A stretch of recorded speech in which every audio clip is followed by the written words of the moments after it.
good morning. I'm Ha from Endeavor Vietnam, and welcome to EndeavHER, the three shade of branding. EndeavHER is a program that supports, elevates, and helps female founders accelerate the growth of their companies and inspire the next generation of female founders all over the world. This is actually our third installment this year. This event is brought to you by Endeavor Asia Pacific, which includes six Endeavor offices in Indonesia, Singapore, Malaysia, the Philippines, Japan, and Vietnam. Endeavor is a mission-driven global organization leading the high-impact entrepreneurship movement. We would like to take a moment to thank our partners for the Women Foundation, Business Wall, Button Scarves, Girls Beyond, Plus, Anita Vira Usaha Femina, Block 71, Hoodies, and Stella Women.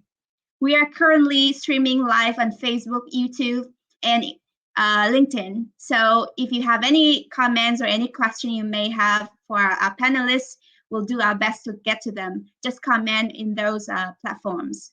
With further ado, let me call you on our moderator this morning. She's a founding partners of Pacific Innovation,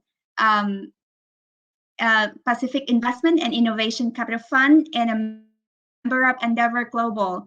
Everybody, please welcome Veronica and Serra. Thank you. Everyone. Thank you. Have fun. Hi, Veronica. How are you? It's a big pleasure to be here. Very honored for this invitation. I'd like to say that this is a very exciting time for the APAC region, and particularly for me to see that there's so many women leading entrepreneurs in the region, innovating and using technology in a unique way. Congratulations for Endeavor for putting together this very interesting panel. So to start with, I think today it would be great if we could briefly have our panelists who I'd be moderating making a brief introduction of themselves. Just to give you an overview, I'm going to give each of them around 5 minutes to say hello and to introduce themselves, talk a little bit about how they started their business and where they are today. And then we're going to deep dive into branding. There are many interesting topics around branding, personal branding, company branding, employer branding that we're going to cover. And then we're going to open up as soon as possible for a Q&A, so we have a very dynamic interaction with everyone participating as much as we can. Yeah, so why don't we go after this sort of overview of what we're going to do, why don't we start by Ankiti from Zilingo. Ankiti, could you tell us briefly about your business and talk about where you are today? Hi, Veronica. Hi, everyone. Very good morning and super excited to be here. Thank you for having me. So my name is Ankiti and I'm the co-founder and CEO of Zilingo, which is a B2B fashion sourcing startup.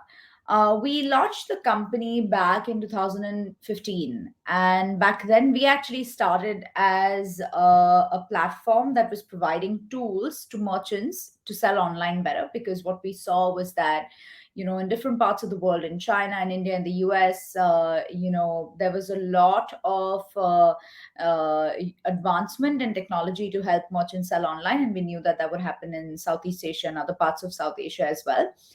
As we kept on going in our journey, and by 2017, one thing was very clear to us, that while a lot of capital and talent and product and engineering was happening to get the product from merchants and brands to the end consumer, there was just so much amazing innovation in that space to get the product from the brand to you, delivered into your house, how you discover it, how the logistics work. Just amazing data science, absolutely amazing branding, absolutely amazing innovation that was happening in that space. Somehow all of that good stuff, all of that data, all of that marketing excellence, all of that product innovation was not flowing backwards into the supply chain, right? And that's where, and we faced that trouble, right, ourselves, and we really dealt with that when we saw thousands of our merchants struggling with the technology part, on the sourcing side, right? Like, how does a product actually get from its factory or where it was made, or really the raw material source, into the hands of the brand that is selling it to you? And why none of that is digitized? And what happens when you open up innovation, digitization, financing, and marketing for that part, which is basically everything that happens to the product before it ends up in the hands of the brand that's selling to you? So that's how Zilingo in its current form was born. And over the last 4 years, obviously, we've innovated a lot, we've grown a lot, we've dealt with the challenges of COVID. And fashion overall as an industry fell 15%, actually a little bit more than 15% when COVID happened, and it rebounded strongly for the online segments, which are usually our customers whom we help source.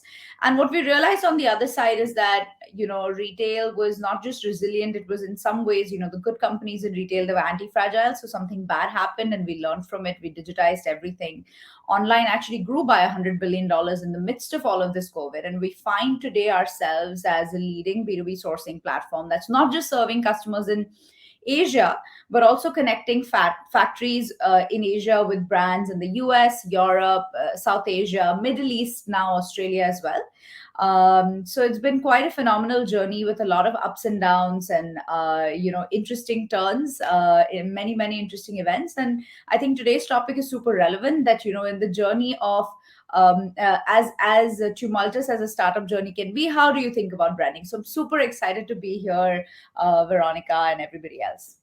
Ankiti, just give us a couple of numbers just so we understand where you are right now. How many employees do you have? How many people work with you? How many customers do you serve? And if you're open to share, how much is your revenue right now?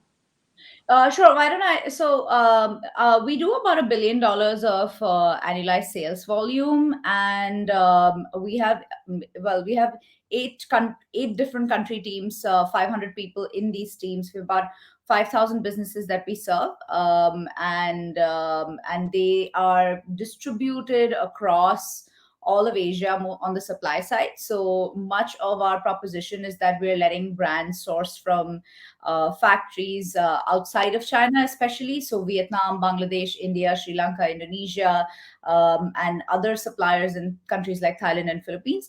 And the brands that buy from us tend to be those who sell online on their own Shopify stores, Amazon stores, or Shopee stores, and so on.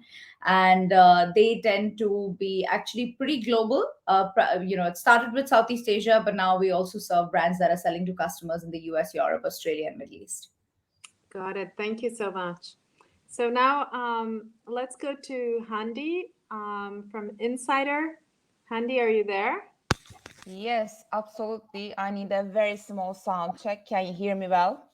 Oh, I can hear you very well. Welcome, Hande. Okay, Very happy to perfect. have you here. Thank you very much. And good morning from Istanbul. Good morning from Istanbul. I'm joining from Istanbul today. It is very good morning from Istanbul. It's like 4 o'clock in the morning. So I'm just trying to bring my energy together. If I cannot just transmit to you guys, sorry for that. But I'm super energetic and super excited to be here. Endeavor is actually playing a huge role at Insider's in international expansion. I think we are in 26 countries now. We have clients from 26 countries. And I think Endeavor is one of the reasons that we are that global. So I'm super excited to be here. Thank you, Hande. I'm calling actually from Brazil, and here it's 10 past 10, more or less. So this is a proof that we're really a global organization because we're across almost all the continents. Hande, tell us a little bit how you started your company and Sure. where you are right now. Sure. In terms of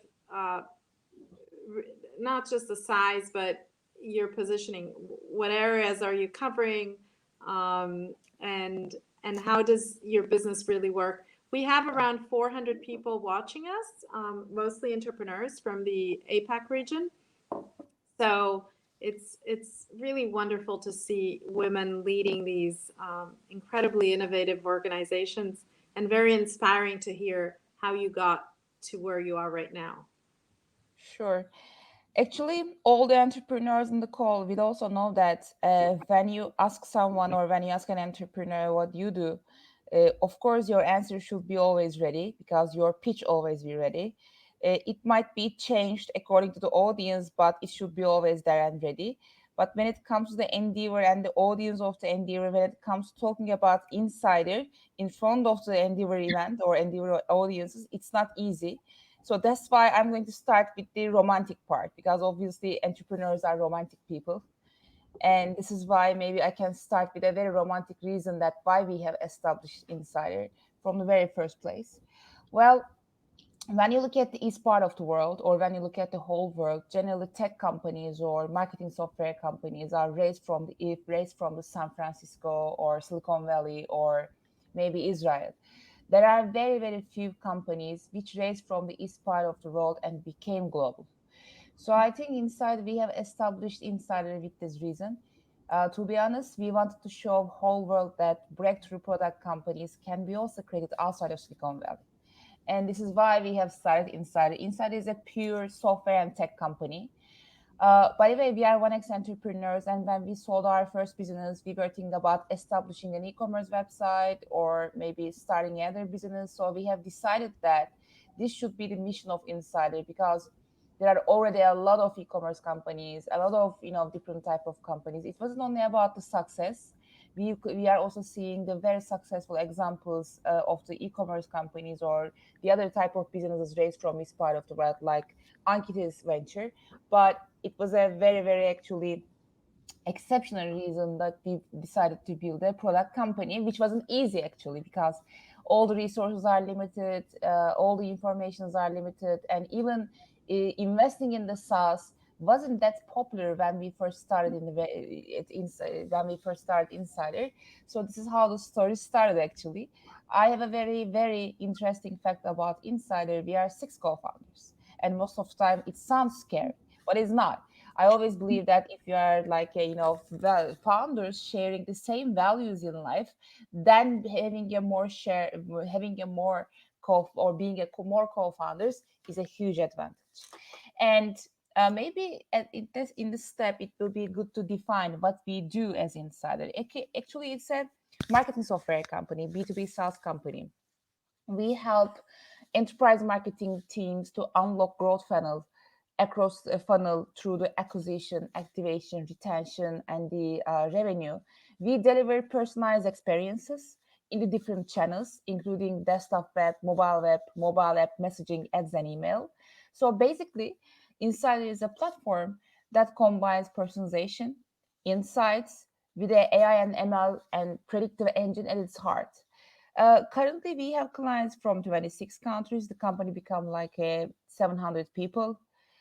I am pretty much proud to say that we have 36 nationalities working at Insider, because it's also a great experience for me bringing people from with different backgrounds, different nationalities, different cultures. I think it's one of the best journeys of my life from this perspective.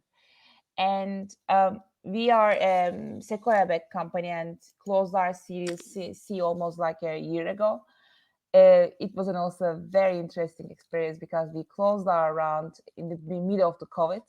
We are still in the middle of the COVID, I think, times, but it was like very hot times that the companies are very unsure whether they should continue to invest or not. We have more than 1,000 enterprise clients from all around the world. I can say that we are working with Fortune 500 companies like Unilever, Samsung, and Pfizer, Vodafone, Carrefour, and the others. Regional giants like DG, Telkomsel, MediaMarkt, or Watsons, or Coles, or also some of the examples of these, regional giants that we are partnering together. and the media, automotive, aviation are some of the other verticals. We work actively together.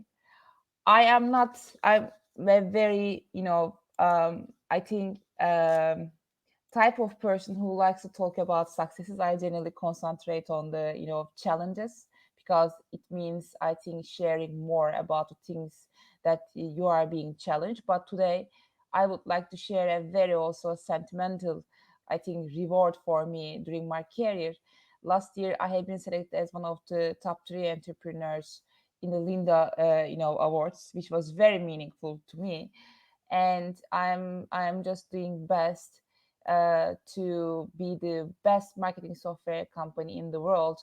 And as a last sentence, I would say that being a startup CEO is difficult and challenging.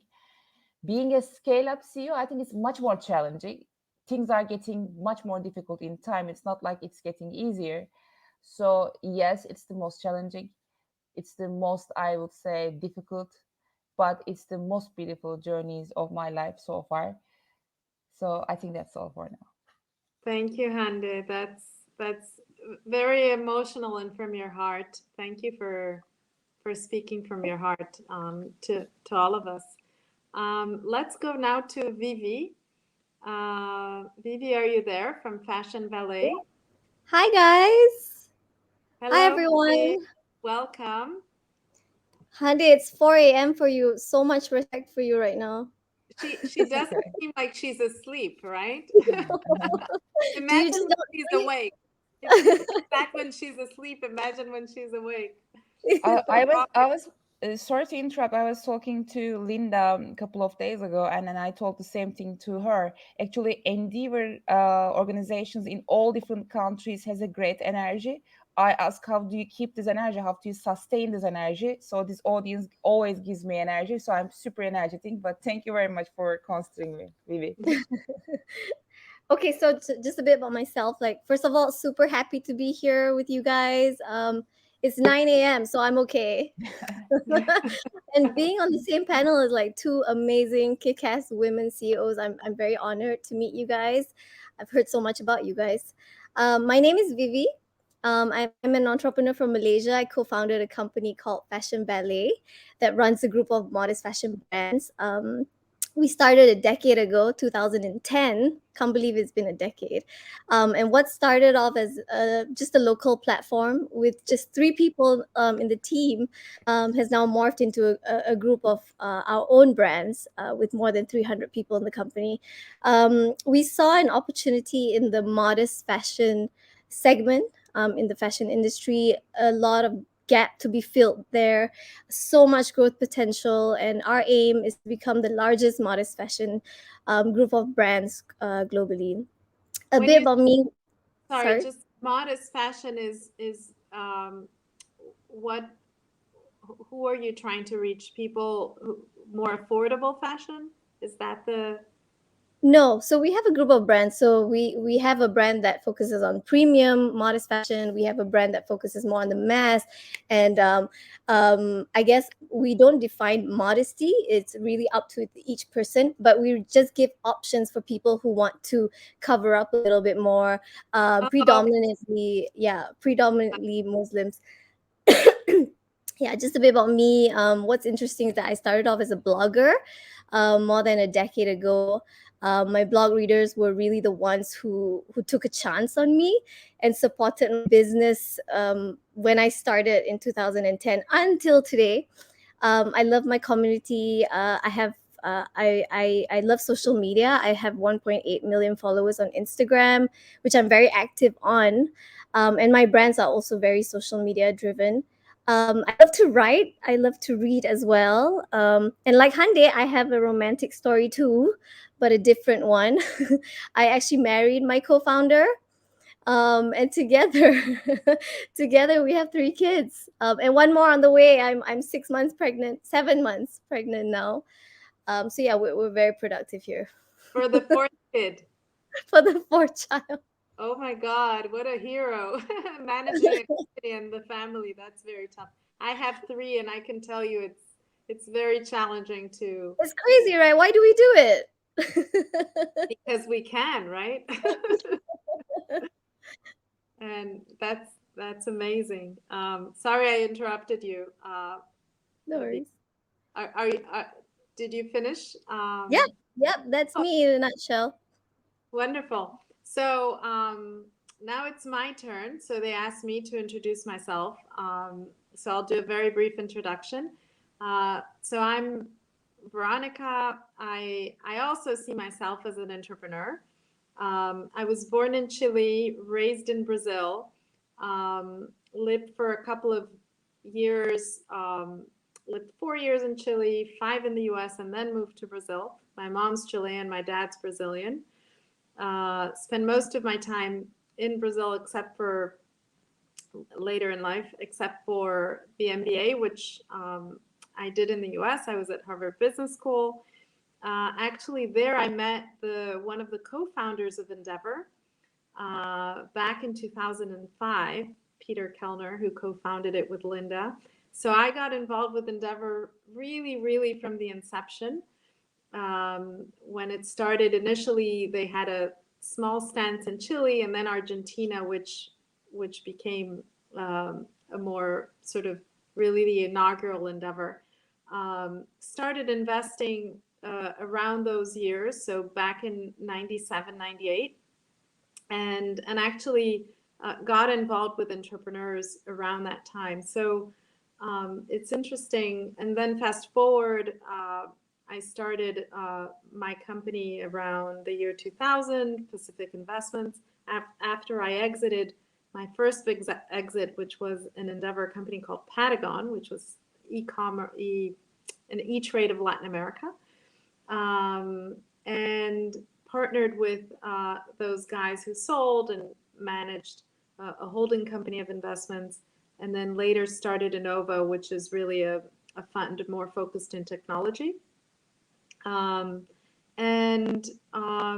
investments are, I'd say, all of them are pretty much data driven in one sense or the other. So I've always been investing in companies that have data as a very heavy component.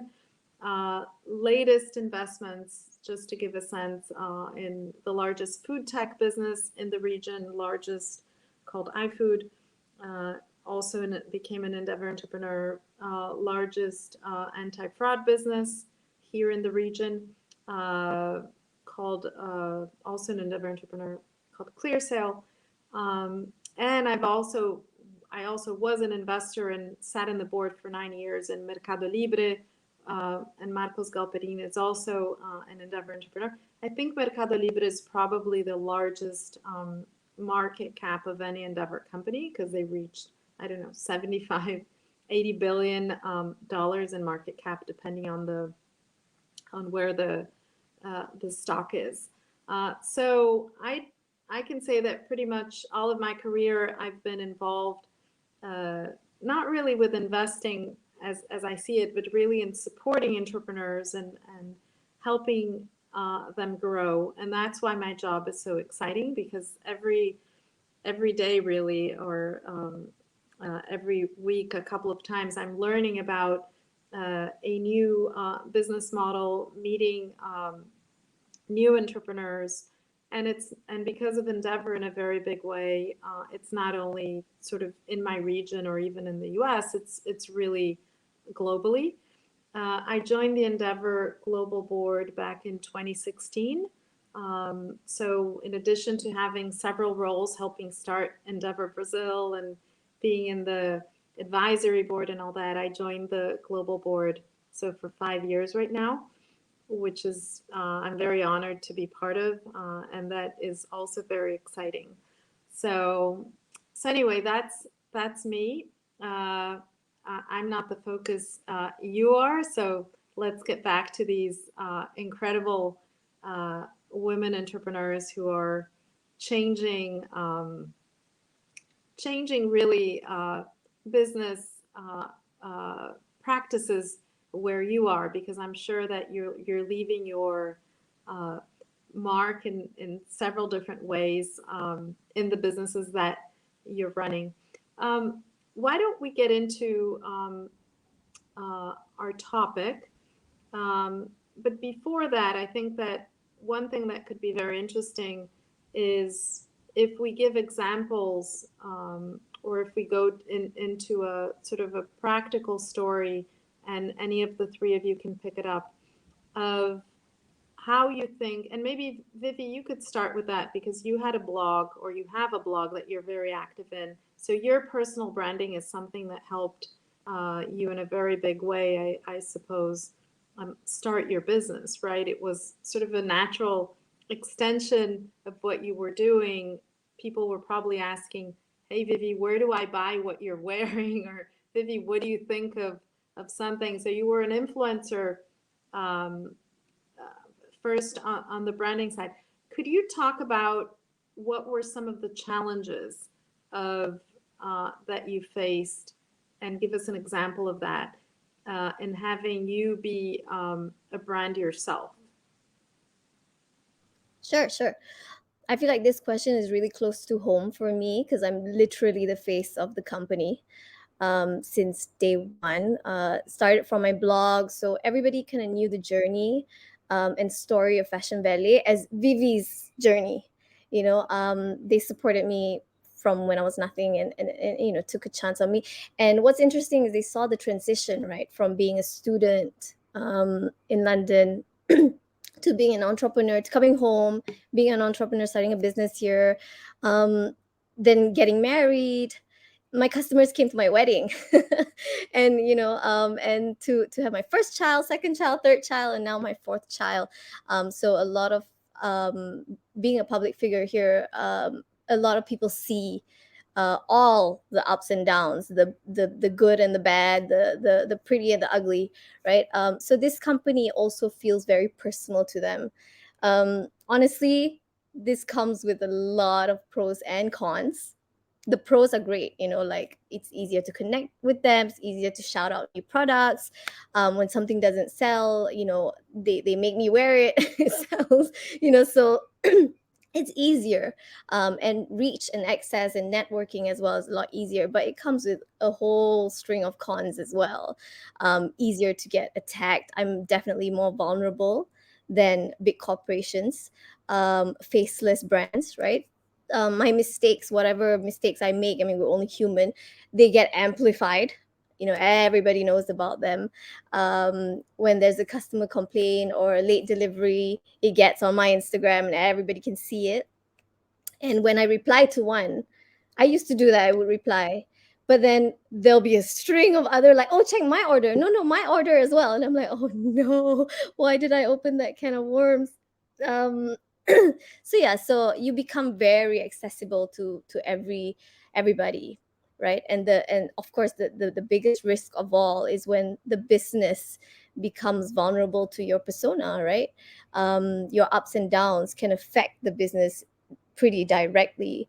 So as much as I've had my fair share of backlash and mistakes, misunderstandings, as much as personal branding is very helpful to the company at the beginning, at the end of the day, I really believe that the company or the brand must be able to grow bigger than the person's personal branding.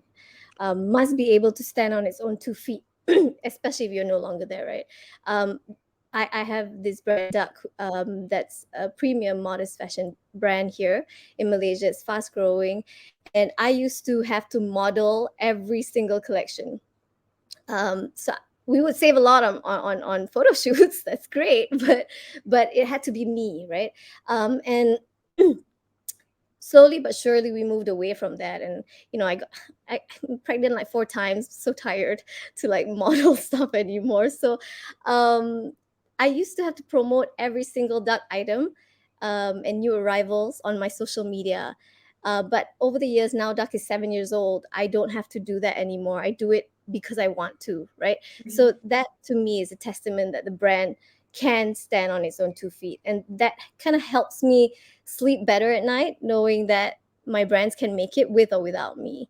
So yeah, personal branding is great, but you really need to make sure your brand, your company, can do with or without you.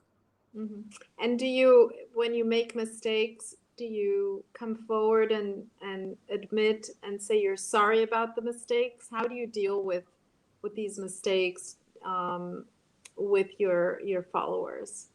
Yeah. Yes, I think people really value transparency. So when I make a big boo-boo, definitely all eyes are on me to see how I react or what I would say. So over the years, I've learned when to say something and when not to say something. You really don't have to respond to every single thing, because then you become even more vulnerable. And people know that they can dictate you, or they can there's a lot of cyberbullying on social media. I get that a lot daily. I get a lot of issues that snowball into other things. And as you get bigger, people, not everyone likes it. You attract a lot of envy. You're no longer the underdog. You're no longer cute. So you become even more vulnerable. So at some point, you cannot answer to everything. You really have to pick and choose which battles to fight. Very good. Ankiti, could you talk a little bit about your experience with branding on Zilingo, more on the personal side? Absolutely. I think my story is a little bit different than Vivy's, and but it's been also quite challenging. I was thinking about it as she was speaking, as you were speaking, Vivy, that it must be so hard to be you, because whenever something goes right, it's usually not acknowledged, but when something goes wrong, it's amplified in social media, and social media can be quite toxic, right? So I think kudos to you, and kudos to everyone who's taking social media in their stride. It can sometimes, I think, be quite destructive to your own mental health if you don't know what to listen to and what to just flush out of your system. So in our case, of course, we transitioned into a full B2B company. We work with a lot of customers who want to be able to trust a company in Asia that's manufacturing for them, and so on and so forth. In some ways, that was a very big part of our story. But personally, in my case, I think what also happened was, because we had so few Indian women at the fore in startups at the time, maybe 2-3 years ago, a big part of what people organically liked about our story was that it was a true come from nothing story, that if she can do it, then maybe I can too. And honestly, it was not something that we were trying to build around so much. It just something that resonated, because obviously the challenges of every region, every culture are very specific, and when you see someone do something, it's encouraging, and to that extent, I think as far as somebody can look at the story and say, this is exciting for me, or this is inspiring for me, it's great.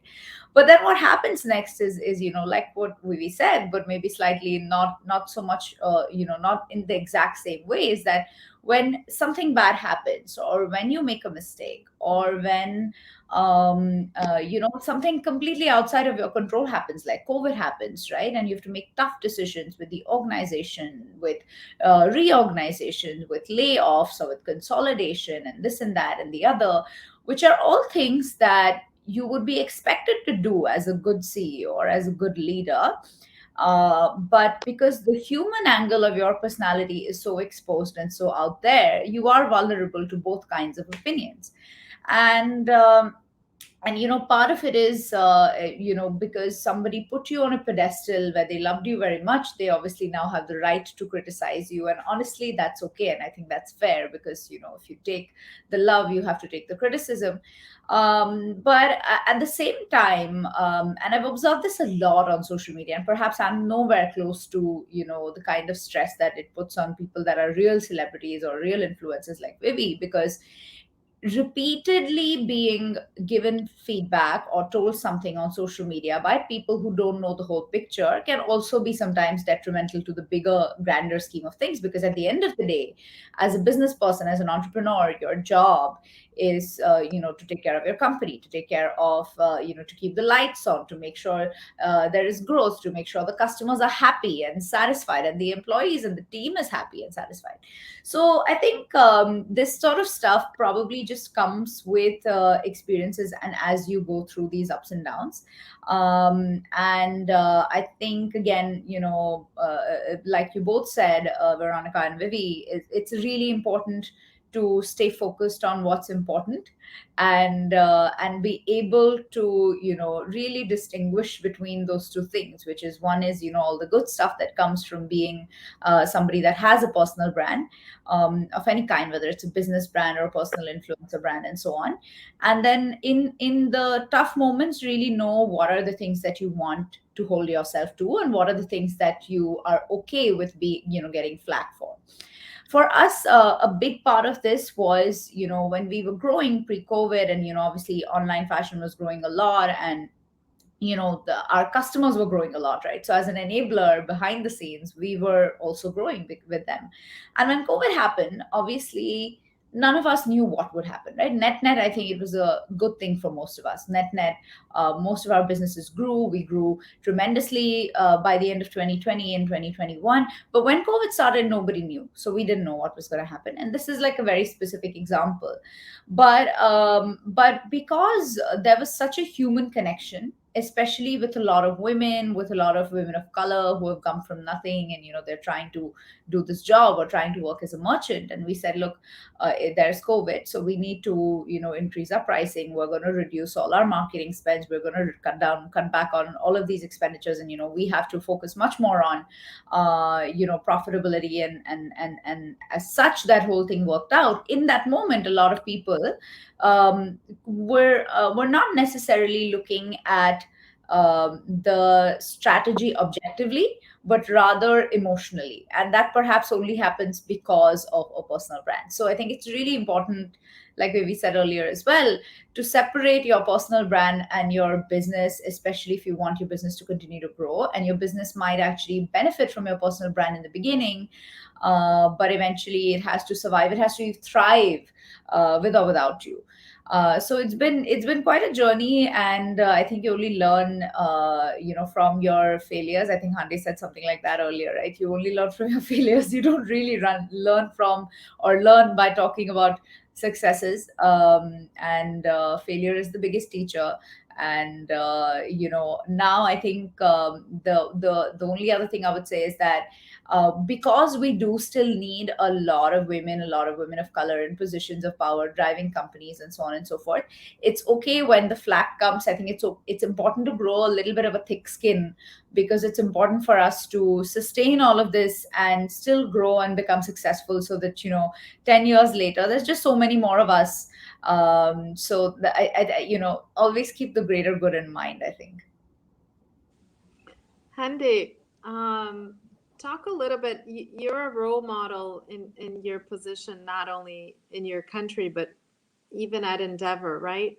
Talk a little bit of how the branding that you have from this position has influenced the culture of your company. Very, very good question. Very interesting question. I would say I think the direct effect should be like maybe minimum. I know that the answer is a little bit surprising, because it might sound like that. By the way, thank you very much for calling me as a role model. I don't feel in that way, and I think it's still like a very common entrepreneur sickness, like being a little bit, or having a tendency to feel like an imposter syndrome. So Yeah. I never feel myself playing it. Yeah, exactly. So I never feel myself like a role model. Even when I wake up in the morning, every morning I'm asking this question to myself: whether this great people, whether this company, this hyper growth company, do I deserve this? Do I deserve to be a CEO of this company? So whenever you say like, or someone calls me like a role model, it's like, oh, thank you, but I don't think so, but thank you. So well, if you allow me, Veronica, I'm going to split Insider's branding story into two by talking a little bit about the B2B SaaS branding story, because it's not a very common and story in the region. And I will say the second side is the personal one, and its potential or possible effects on the culture and the other things. So for the B2B SaaS, I think the branding and the marketing and all the efforts are pretty much different. And again, it's not a very common practice in the region, in Asia or in the Middle East, because there are very few companies became global as a B2B SaaS company in the region. And the game of building a branding around B2B SaaS is totally different. So there were lots of things to learn. There were lots of things to understand. It's mostly about the event marketing and branding based on the events, branding based on the content itself. So this is one of the, I think, things we learn about building a branding around B2B SaaS, and it's difficult. I wouldn't say it's harder or easier, of course, but it's difficult than building a brand for a B2C business.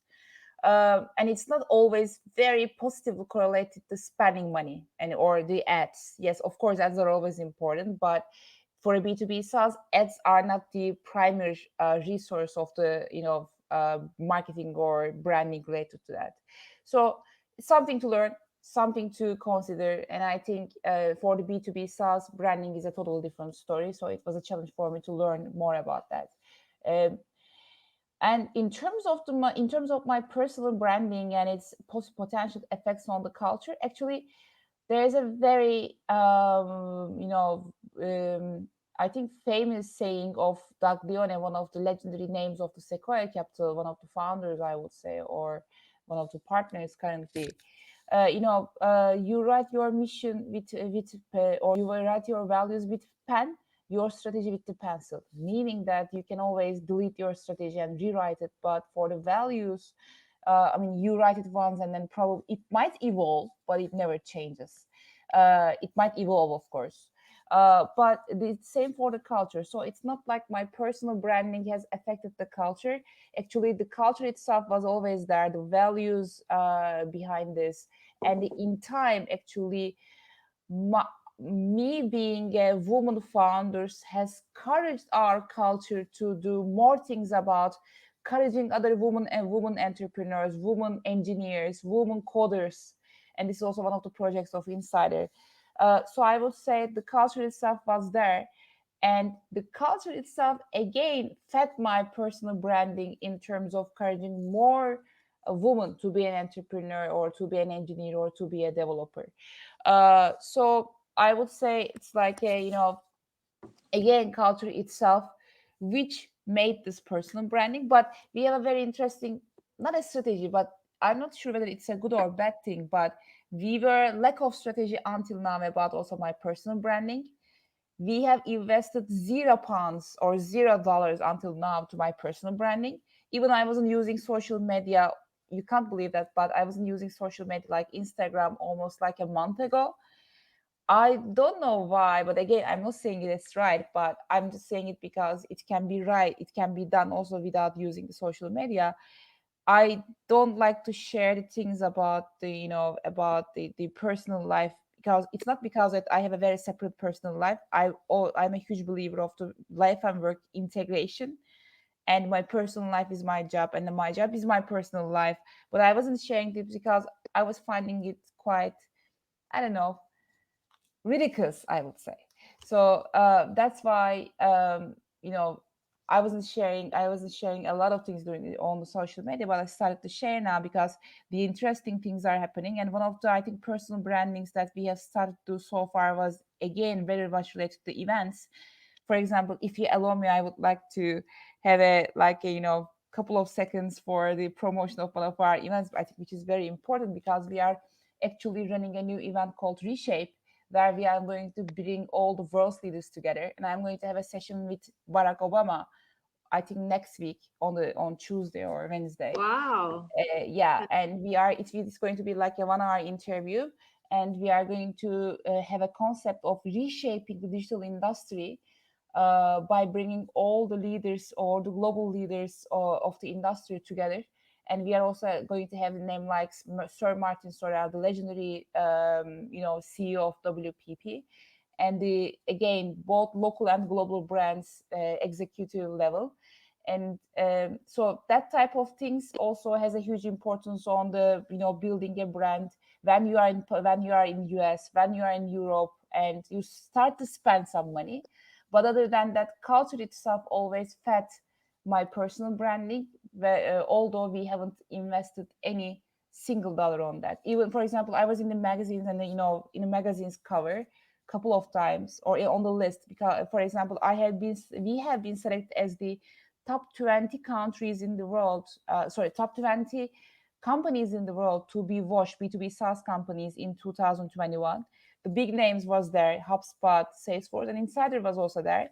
Even for that, we haven't spent any money. So I think especially for the personal side, you can still lean on your own company's branding if you do a lot of things about it.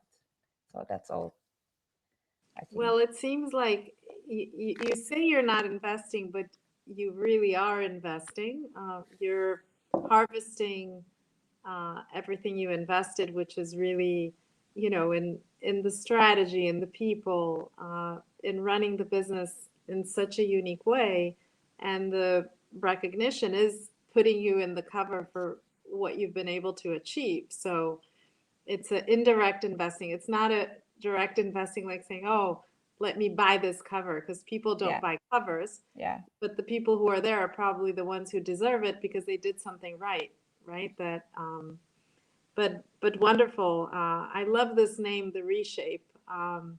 So let's go back to, you talked about two things, Hande. The first one was the B2B branding dash marketing, which is something very challenging, and I would say even more challenging in the days of COVID, right? Because when you had events suspended, how do you do that? How do you reach those people who are the buyers or the decision makers to buy your business? And then on the second part, you spoke about the personal branding, but let's go back to the first. And I'd ask Ankiti to talk to us about the not just the branding, but how do you sell, or how did you sell during COVID? In addition to taking all these hard measures of, cutting back costs and focusing on the core, how did you sell during COVID? How did you do that?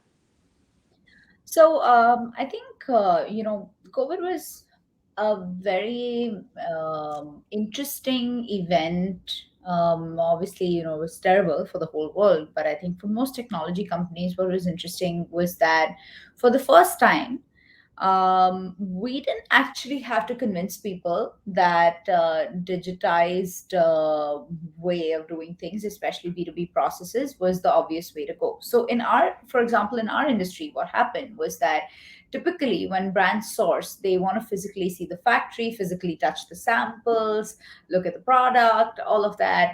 And then you place the orders, then somebody's literally involved. It's a very physical process. The goods are getting made in China or some other country, it lands, there are customs agents, middlemen, lots of people, and it gets put in a warehouse, and it's just, there's a lot of it's a high touch experience.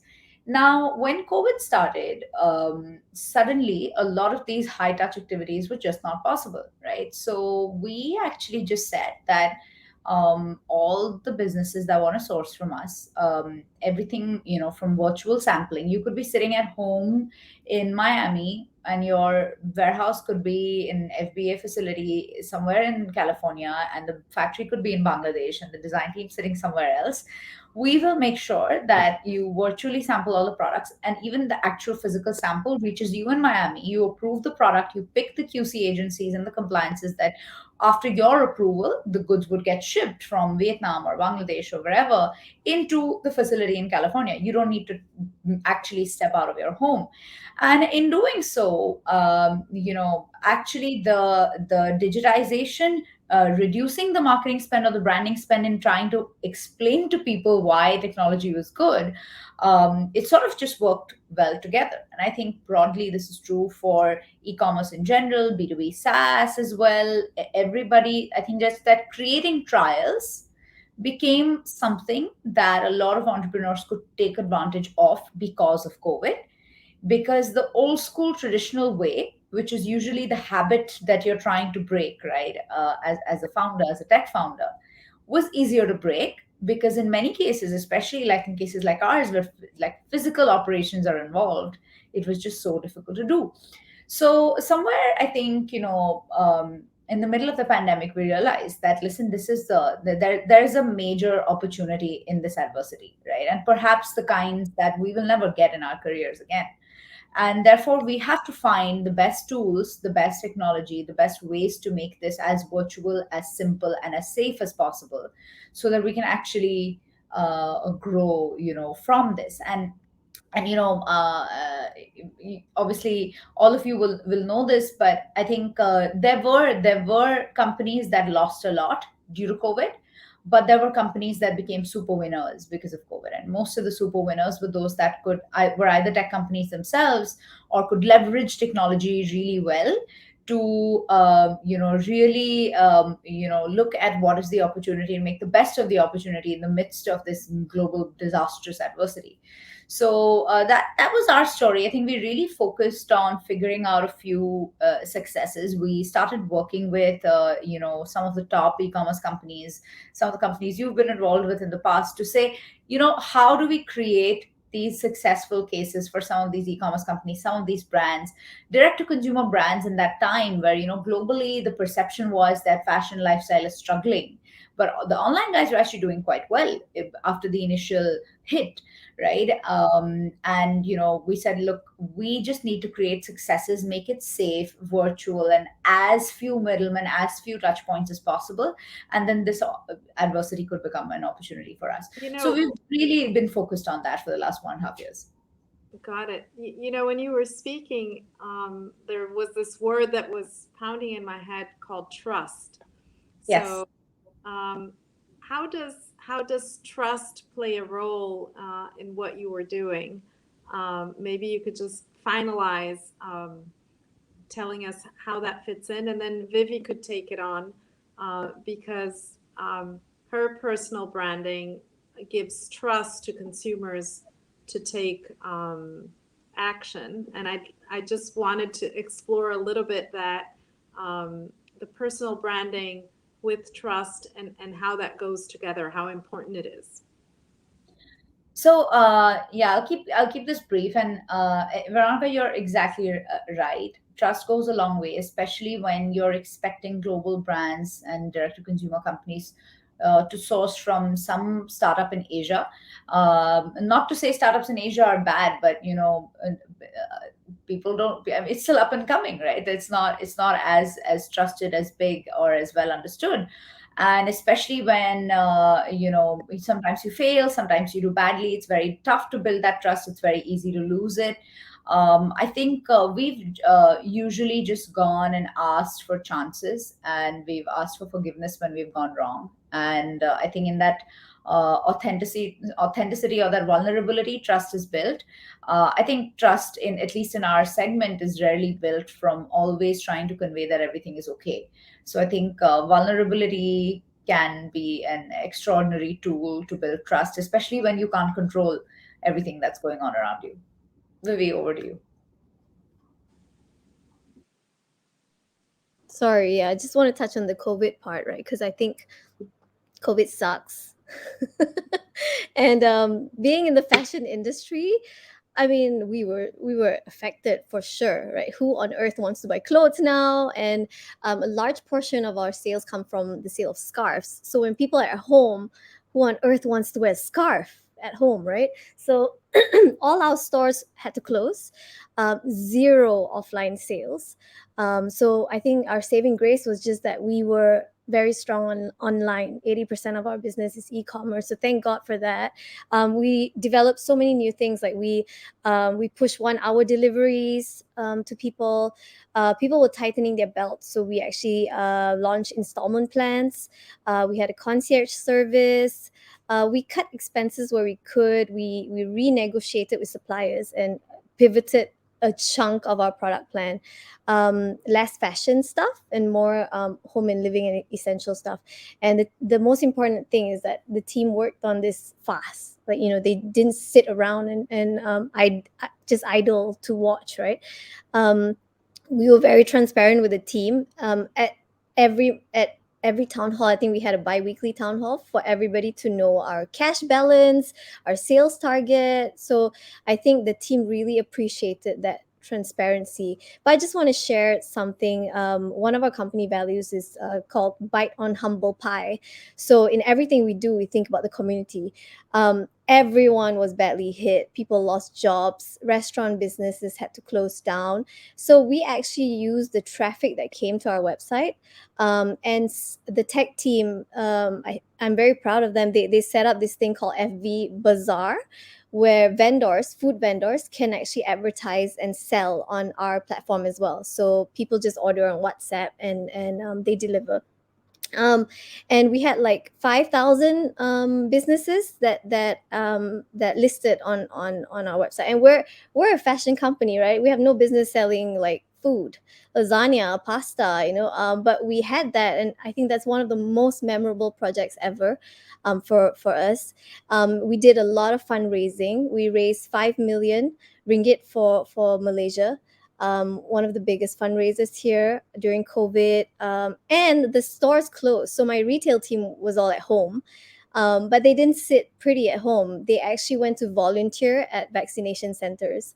And I'm just like, I've never seen this before. This is amazing. And I think it really wasn't about growth for everyone here, for businesses here. It wasn't about growing. It was just survival, and making sure that no one gets left behind. So I'm proud to say that even though we're in the fashion industry, until now, we've had to do 0 retrenchments and 0 salary cuts.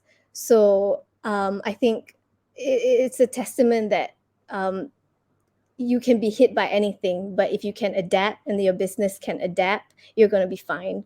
Yeah. That's wonderful. And when you talked about transparency, in a way, you were also talking about trust, because you were open to share the results, and therefore you were trusting them, and they were trusting you, that you were sort of all together in the same boat. That's great. Why don't we jump on to talk about the company brand now? We talked a lot about personal brand, and maybe we could get an example of an instance, something that worked and something that didn't work, and how you dealt, because I think we learn a lot from our mistakes, obviously. So if any one of you want to pick up on the branding side of something that you learned, a lesson learned of something that did not work, or maybe a lesson learned of something that did work really well, so that the entrepreneurs listening to us can learn from these experiences. Maybe I can share one. I definitely suggest entrepreneurs to see, inspiring movies that they can also learn. And I think one of them is a very old movie of Al Pacino called Any Given Sunday. And in this movie, there was a very famous scene talking about acting as a team.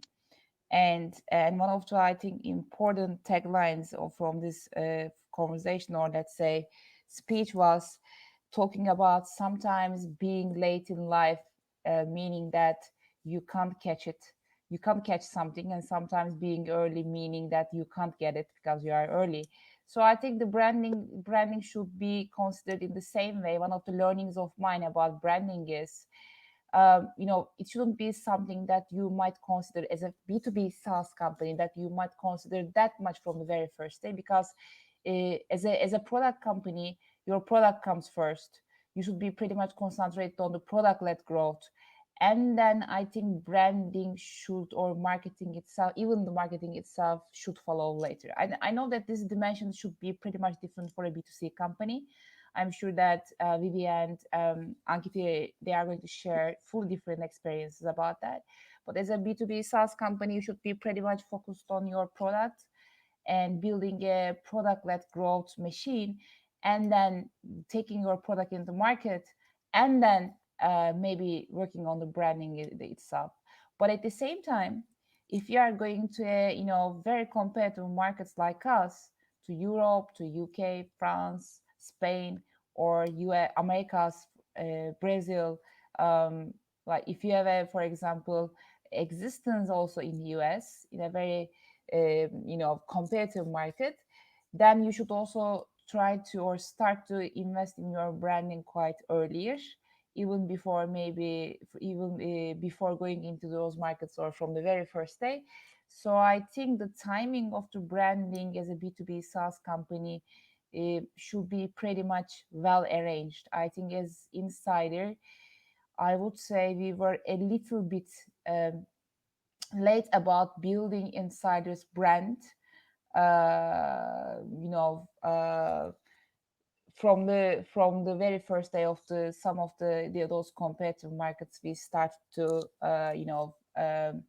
attack. And the other thing is about the culture and its reflection on the operations, or its reflection on the decision. It is a huge, of course, reflection on the decisions, but when most of the time the culture is a reflection of the also co-founders' personalities themselves, at least in the very first days. And then the culture, I think, itself find its own balance, or find its own I think evolvement pattern.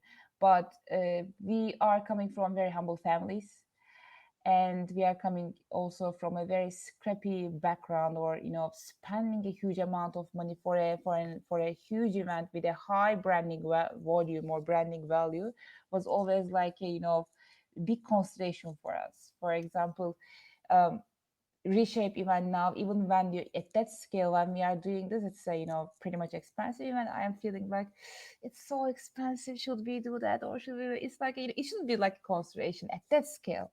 So I think it must be also, or it might be sometimes a disadvantage to have that type of mentality. So I would definitely suggest that, again, at the right time, again, not from a very first day, but at the right time, you should have your CMO, your CPO, or your C levels, or the other type of critical people, directors, who can bring you more practices about how to build as brand and how much you spend. Otherwise, as a co-founder, you may not be able to give enough importance to build branding around your company. Got it. Very, very good tips. So the first one is beware the timing, right? Because sometimes you're too early. And second, know your limitations of what you know about branding, really, because depending on what level you're in, you should be spending more. And sometimes we have these biases or this sort of preconceptions of what is expensive or what is not, but maybe it didn't follow the same speed of your growth and of your need. So yeah, one important addition in here, without taking your time much. For example, I remember the days 2 or 3 years ago, Insider's product was the best in the market, especially the personalization side. And I remember that we have pretty much huge customers, but we didn't have brand knowledge. So this lack of brand knowledge affected us sometimes losing the RFEs, not because of our product, it was because of the lack of branding, or the brand knowledge, or brand reputation. And we were a little bit late. So I think it's also an important learning for Insider. Hande, in that respect, a lot of times, and I've seen that in many cases, the best brand marketing is really done by your own customers. You know, Yeah. having customers, testimonials from customers go a very long way. A lot of companies that I've seen start Sure. very early on, when they don't have the reputation, or when, especially when large corporations are buying from Yeah. from small companies, these small companies are ready to give, you know, big discounts or very good deals, just to have those large customers on board, to be able to then use them as an example, saying, oh, this blue chip customer buys my product, you can trust buying my product or my service as well. So in your case, I think it would go a long way to just have testimonials from some of these large customers. I was an investor in a company also from an Endeavor entrepreneur called Siga, which is a B2B software business, born in Brazil, but then now they moved to the US because that's where the big customer base is. And, you know, one of the good ways that they used to market themselves, and it was not an easy product to explain all the time, but just by saying, oh, we have ABI InBev as a customer, or Nestle as a customer, or ArcelorMittal as a customer, and this is them talking about us. And so they did a film, a short film, I think it was a 3-minute video of the heads of products, or the heads of purchase from the areas where they were being hired, talking about the impact of that product within their businesses. And that like spoke by itself. I think it was the best marketing I've seen. Rather than have the CEO or some specialist speak, oh, these are our features, or we can enhance your results this and this way, you know, having the guy from the company saying, you know, this is how much efficiency we got, and this is this, and this is that, that really went a very long way. So, so very good point, actually. If I may add on the company branding side, right? I think what didn't work is what doesn't work is basically when you are someone you're not. When you brand yourself or your company something that you're not. I think you can't fake. Yeah, and I mean, I visited this company one. They had like values on the board, and then one of it is we're fun, but nobody was smiling. So like, I don't think you guys are fun, you know. So I think first, as a company and as a brand, you got to define the goal. What is it that you want to do, right? For us, it's we make products. You know, we want to be the largest modest fashion group. So the culture that we have to have is constantly learning and innovating, right? So it took us a while, just like Hande. Like, it didn't come, like, you don't start a company thinking, okay, my branding is going to be this. You know, it's literally, oh, I have this product, let's just jump and do it, and everything else later, right? So I work with our people team, craft out this amazing 3 pillars for our team, to promote learning, always about learning and innovating. And the best advocates of your company is your people, so you must invest in them. We have FV Grow, FV Celebrate, FV Cares, and I want to talk a bit about FV Grow, if you don't mind. Like, it's so interesting that one of our values is called Be a SpongeBob, which means like we use the cartoon to make it fun, but it basically means keep learning, keep absorbing knowledge, right? So we have these things called SpongeBob sessions, where we go to factories together, we watch masterclass together, we watch documentaries together, we invite speakers, we even have Kit Kat sessions on Fridays where we just chill, and there are different topics, and learning from Netflix culture. We also have this thing called 360 feedback, where on our portal we get really brutal, honest feedback from our colleagues. So I think learning is such an important component and a value for any product company. That's great advice.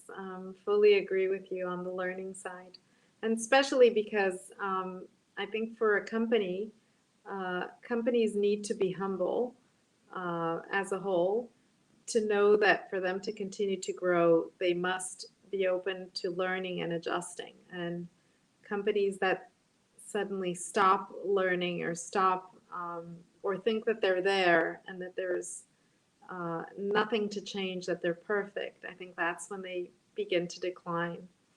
So learning for me is almost goes along with humbleness in that respect. Ankiti, did you want to add anything to that? How do you go about the learning in your company with your employees? How is I think, that? yeah, I absolutely agree with everything that was said. I think the world around us today is changing so fast that anybody that wakes up in the morning thinking that they're an expert in something and refuses to learn something that day is going to lose a day, because things are moving and happening at such incredible speed around us. We have to constantly have a learning mindset, and constantly learn, because just I think newer and newer, more disruptive things are happening faster and faster. And technology is enabling that, which means that either we can be agents of that change and that innovation, or we risk being disrupted ourselves. So I think that is it's a very real threat to business for companies that are not keeping a learning mindset, or a mindset of evolution, or mindset of changing their principle. Well, I would say their business, or their business model, how they operate, right? Like all these stories we heard about COVID, what happened, the good, the bad, the how people adapted. It all happened because somebody or everybody in these companies had a learning mindset, and instead of saying, listen, what I know is right, they said, let's learn from our surroundings right now and create new innovative solutions that are more applicable to the world that is around us and that is changing so fast. So I think that is incredible. I just want to go back to the point around learning, trust, and company brand. I think like I said, vulnerability, authenticity, all those things really help. Saying that, listen, we made a mistake, or saying that we could have done this better, really helps. But with customers, probably what you said, Veronica, in my experience, because we're at that confluence of B2B commerce and services, is referenceability, right? So I think the moment that we could create that referenceability, especially in with retail and fashion customers, that hey, this brand XYZ could reduce their defect rate by 50%, improve their margins by 10%, became 15% faster when they use digitized sourcing through us.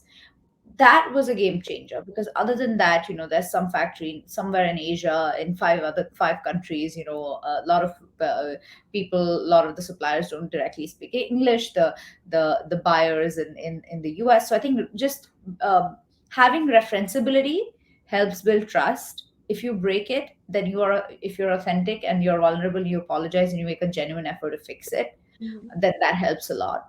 And then constantly keeping an open mind towards learning and evolving, pivoting if necessary to what is the right answer in a constantly evolving world. I think that helps a lot, in summary of all what we all said. That's all very good. And if I can add to that, consistency Yes. helps build trust. So you can invest directly into your brand through marketing, through sort of promoting your own product. You can get your customers to do it for you and speak how good you are. But then you can only sustain that over time if you have consistency. If you're consistent over time, then that trust is built over a period of time, and you gain that reputation, which is what differentiates you. And then as everybody was adding, if we're a learning type of organization, constantly improving, even better, because I think the customers, they trust that you will be providing something always better for them. So it's almost like they consider, or they don't take for granted that it's something, or they consider that is a given for you, right? That you will be, they know you have a high standard and that you will be innovating, you will be trying to come up with the best solutions. And at the end of the day, I think that's what strong brands are, right? People know what to expect. And so depending on what area you're in, you're really projecting into the mindset or to the expectations of the customer what they should expect from you. And if you're matching that all the time, they're probably going to be loyal. And if you're frustrating them all the time, they're probably going to leave as customers, right? So that's fantastic. I think we're almost there in terms of, we should open for Q&A right now, unless any of you want to add up to what we've been talking about. Maybe we should open to Q&A from the people who are watching us. Let me see if I can go into the chat here and see if there are any questions. I don't see the chat here. Oh, now I do. Yeah, so any questions here? I'm just gonna look. Sorry, I'm not so fast with the process. Is everybody hearing me? Yes, we can hear you. And at the same time, I think the questions are being also shown on the screen. So you can, I think Endeavor team is helping you to find the questions. So that's why I think you can just look at the screen and see the question. Yeah, so I don't see any questions here. But it's gone now. It was just... Okay, while we wait for the questions, let me ask one more here. What is the best piece of advice you think you've been given as a women entrepreneur in leading your business? Either you've been given or that you think you're open to give. I suppose we have a lot of women entrepreneurs here listening to us. And so maybe if each of you could share some good advice, encouraging advice, that would be wonderful. I think I can share one because I have a very important one shaping my life. And it actually helped me to not to think about being a woman entrepreneur, because it doesn't make any difference, I believe, being a man or woman, not only as an entrepreneur or even in life. I think it doesn't create a difference. Of course, we are all different. We have a different, physical aspects or different point of views. But at the end of the day, we are all human. And I remember that time when I asked one of my mentors, and I think it's very important for you guys also have absolutely a mentor during your journey, or someone you can share. It can be a CO to CO sharing, or it can be a mentorship mentee relationship. And so I asked one of my mentors, very seasoned entrepreneur, I would say, and a great leader, couple of questions about the challenges of being a woman in the tech. And I remember that in a very overwhelmed manner, I was talking about it happened this way, and they did that, blah blah. So I was talking about the story, and he told me that, Hande, you are a very concerned woman, and you shouldn't be. Just perform, anything then will disappear. So just perform, he said. And that become like a principle of my life. When you perform without thinking about being a woman, man, or when you constantly continue to learn, learn from the others, learn from the books, and when you work hard, and when you put all of those things together and do your best to perform, and when you perform and when you succeed, it doesn't become like an important to be a woman or man. So I think it become like a gold principle of my life. Just perform. Just deliver, right? Deliver the results and they will speak for themselves. Exactly. Very good. Vivy, did you want to share something in terms of advice for women entrepreneurs? I think I'll just keep it short, but I think the best advice that I've heard is really don't compare yourself to others. Go at your own pace, and no one's rushing you. And don't try to be someone you're not. So yeah. So I think transparency, authenticity is very important in branding to your customers as well. You owe it to them to be authentic. There were a lot of times we tried to follow our competitive strategy, like bigger companies, and we're like, that must be the right way. I'm going to do that. And then it was a disaster because we were not equipped to do it, or we didn't have enough resources to do it, or it just simply wasn't who we were. So just go at your own pace, be true to yourself. That's very good. I also have some advice to share, but I want to hear Ankiti first. Yeah, I'm gonna keep this one really short. So I think the best advice that I got was that, and this does not apply to branding, I think this just generally applies to business principles, that perfect is the enemy of good. So get out there, try and test what you're doing, see if it fails, get feedback, iterate. If you wait for what you think is perfect, it'll be too late. And I've genuinely have experienced that a lot. So put something out there, get feedback, learn, iterate, improve it, rather than waiting for perfection. I think that is incredibly important. But I mean, that may not apply to marketing or branding strategies, but more to product and business models. Yeah. That's wonderful. So in my own experience, especially professionally, because I've been mostly in finance, and finance is also full of men, a little bit similar to Hande, it's just deliver the results and you'll get recognized. But what I can say is that even when we deliver results, in a way, I felt like I had to deliver more results than the average to be recognized. The same way that many times in the boardroom, I say something and then, it gets overlooked and other people say the same, and then suddenly, but I just said that. Why am I not being listened to? So the advice I would give is just step forward and speak up. Do not be shy to speak up. Do not be shy to to trust your own capability to deliver incredible results. I think that when women work hard, they can achieve anything, and that's anything really, because we have this capability to multitask and many times be very efficient with use of time.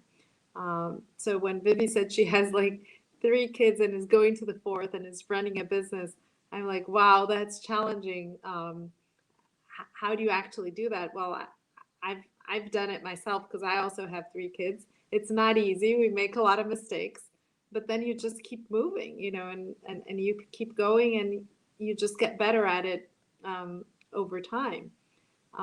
So it's really trust your own capabilities to make it happen. A lot of times, I think women also, when it's about on the pay front, they're more shy in terms of asking for more money, and therefore they get paid less than men for doing the same job. So I think women should not be afraid to speak up and ask for their fair value, really, and believe in yourself. So let's see if we have any questions coming up.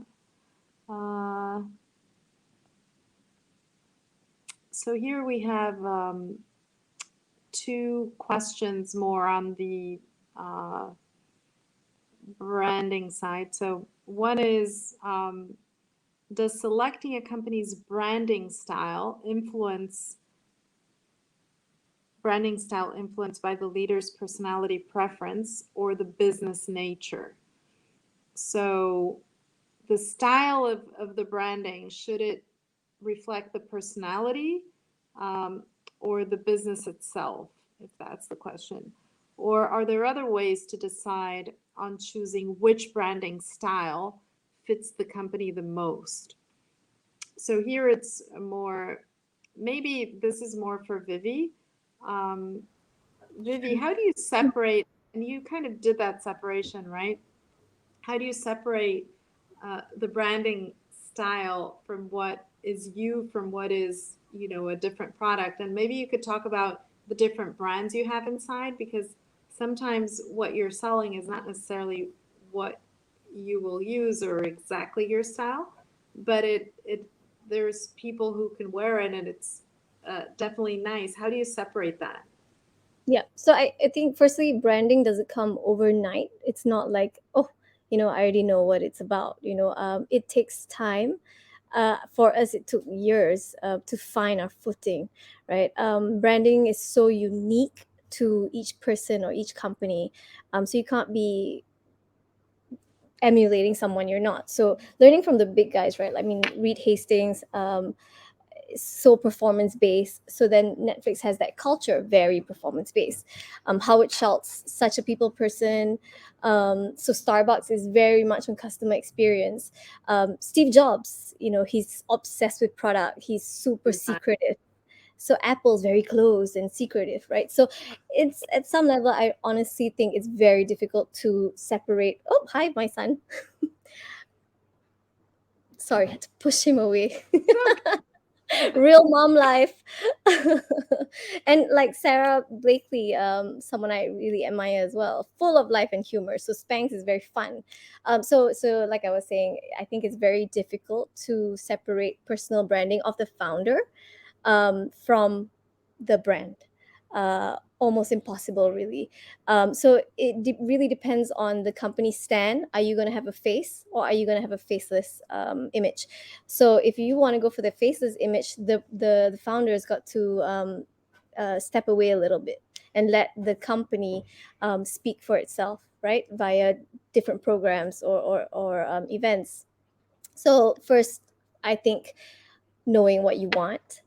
A lot of the trend now that I see, companies are desperately wanting faces to represent their company. People want to see human in brands. They Human want to, yeah.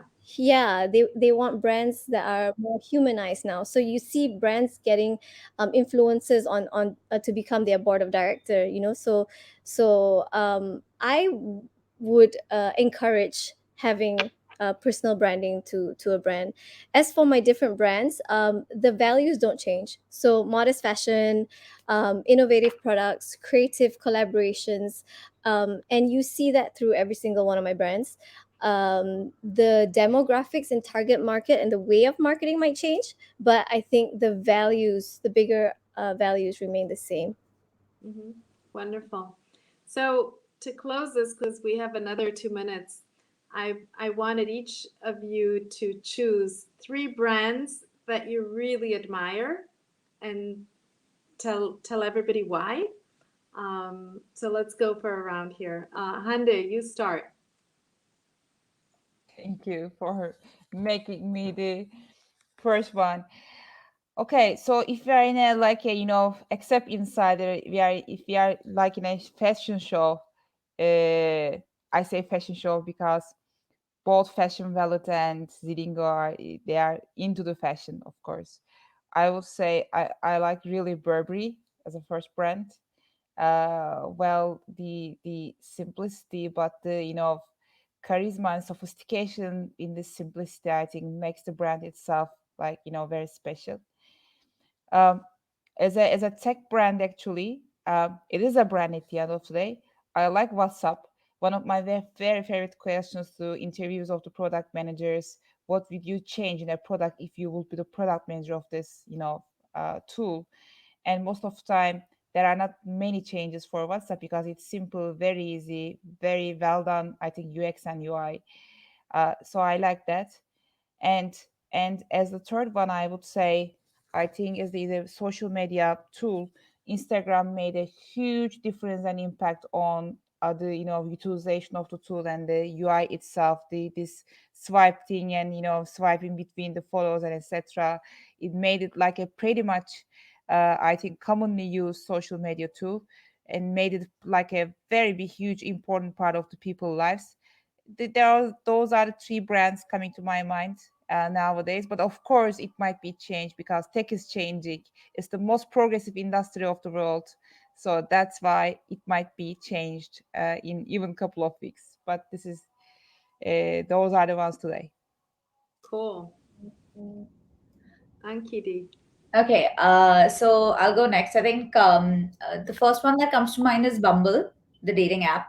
I think they've done an incredible job of empowering women to make the first move, and I think you know, they always come across as a very authentically sort of a brand that authentically cares about women and their safety and women's issues, and you always see them sort of on the right side of this. So I think first is Bumble. Second for me would be Netflix. I think incredible brand, really follows through.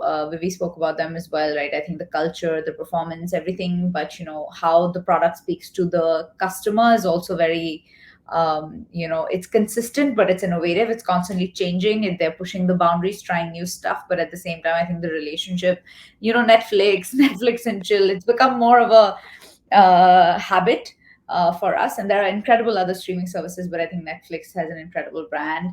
And the third one, actually, I was very close to saying Instagram also, but since Hande already said Instagram, and I love Instagram, I'm a big fan, I'm going to pick one other one, which is also, I'm a huge Rihanna fan. So I think, in the fashion beauty space, I would say Fenty. I think in our world it means a huge thing, because Fenty, they call it the Fenty effect. Foundation was always meant for women with lighter skin tones, and with Rihanna and the way she sort of revolutionized everything, now there are 45 shades of foundation. And I know it's just it seems like a small thing amongst so many big things, but a multi-billion-dollar giant creating this level of inclusion for people all over the world is, I think, an incredible brand story. So I think Rihanna and Fenty would be my third one. Very cool. Vivy. For me, the first one would be Nike. I admire them for their, constant innovation, their bravery to take a stand, courage, and their clever marketing. Second one, don't laugh, but Kim Kardashian. As a brand, minus the scandals, I actually really admire her for putting her life out there and taking so much hate from people on a daily basis on social media, being cyberbullied daily, at the same time growing killer businesses, right? So I don't think she's as bimbotic as people would like to perceive her. And lastly, Apple. I admire their product obsession, their innovation, and how they actually grew through Steve Jobs passing. So they transcended beyond personal branding. That's a pretty strong brand, definitely, with 1 trillion market cap. That's really cool. That's where I want to be. Okay. Thank you.